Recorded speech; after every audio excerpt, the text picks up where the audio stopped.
Hello! For today's video, pupunta tayo sa may Hsinchu Zoo. Pagbaba nga ng Hsinchu Main Station, daan ka lang dun sa may underpass, papunta dun sa may Hsinchu Park. Maglalakad ka lang ng 10 to 15 minutes papunta dun sa Hsinchu Zoo. Bali yung pinakalikod ng zoo yung papasukan mo. Dito pa nga lang sa likod, marami ka nang makikita mga squirrel na napakalilikot. Nagaharutan nga sila dyan kaya binidyohan ko. Nakyutan kasi ako eh. Medyo makulimlim nga ngayon pero maalinsangan yung init. At pagdating mo nga dito sa entrance, merong vending machine. Dun ka bibili ng ticket. 50 NT pag adult, 25 NT pag discount dun sa mga bata at PWD. Ganito yung itsura ng entrance dito sa likod. And based sa internet, ito daw yung pinaka-oldest zoo sa Taiwan. Maliit lang yung area and kukunti na lang yung mga endangered species of animals na nandito. Napakalalaki din talaga ng mga isda sa mga pond at saka mga ilog dito. Halos karamihan talaga may mga tilapia. And then, ipapakilala ko nga pala kayo sa mga kalahi ko. 1992 kasi ako kaya Year of the Monkey ako. Medyo malungkot yung ambience dito sa loob kasi halos kukunti lang yung mga hayop tapos medyo mga matatanda na sila tignan. Nakakaawa nga sila tignan kasi nakakulong lang sila eh. Habang pinapanood ko nga tong isang to, may naaalala kung may kamukha kasi siya eh. Haha, charot. Pakititigan nga tapos palagay sa comment section kung sino yung kamukha.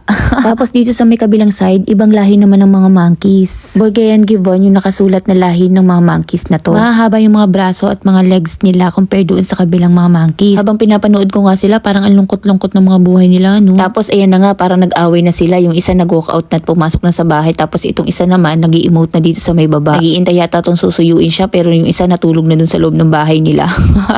Sige, magpataasan kayo ng pride, mag-away pa kayo. Hindi ko na nga sila hinintay na magkasundo, kaya nilayasan ko na lang sila. Sabi na nga ba pati unggoy walang forever.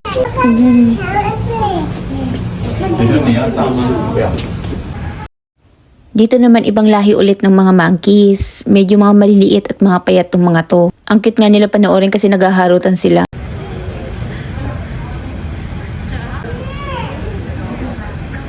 Nagre-wrestling.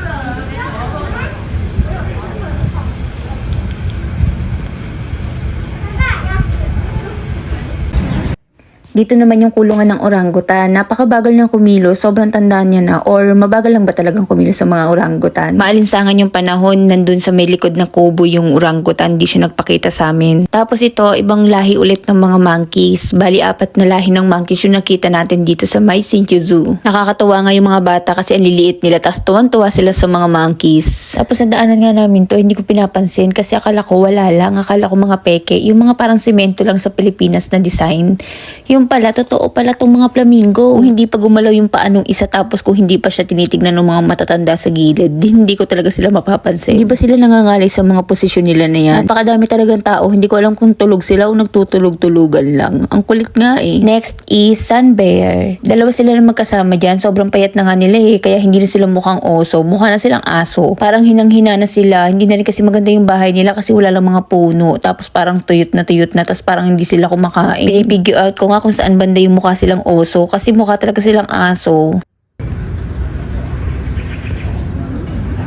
Or baka wala lang silang balahibo ngayon kasi sobrang init, ginupitan siguro sila kaya ganyan yung mga itsura nila, pumayat. May tiger din dito kaso hindi siya lumabas, nakatago siya dun sa lungga niya. Ito lahi yata ng mga ostrich, yung pag binuka yung buntot, napakalaki. Kasama din nila sa kulungan tong mga turtles.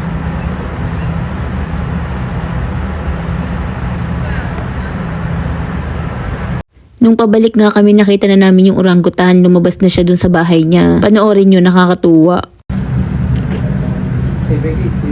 Sa sahod yung tubig.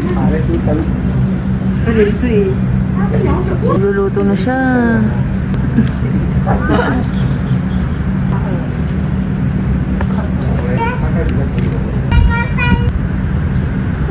Marami pa nga palang uri ng hayop na nandun sa loob. Hindi na nga lang namin naipakita kasi mga nakatago din naman sila dun sa mga bahay nila kasi sobrang init talaga kaya umalis na lang din kami. Wala kasi mabibili ng mga pagkain dito sa loob. Alam ko may souvenir shop tsaka may coffee shop dun sa loob pero hindi na namin pinasok. Di ko alam kung anong mga mabibili dun. And that's all for today's video. Visit na lang kayo dito sa Hsinchu Zoo kasi napakalapit lang naman niya talaga dun sa may station. Thank you for watching guys. See you on my next vlog. Bye!